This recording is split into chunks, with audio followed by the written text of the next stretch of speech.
Good morning friends. तुमचं माझ्या या चॅनलवर स्वागत आहे. तर इकडे यशवी पण सकाळीचच उठली होती. मी सकाळीच्या स्वयंपाकमध्ये वांग्याची भाजी आणि पोळ्या बनवल्या होत्या, पण रेयांशला वांग्याची भाजी आवडत नाही.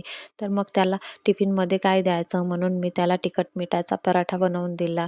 तर रोजच्या रोज त्याला काय बनवून द्यावं हे समजत नाही, कारण का तो कोणत्याच भाज्या खात नाही. तर मग म्हणूनच मी त्याला इथे तिखट मिठाचा पराठा बनवून दिला आहे छानपैकी.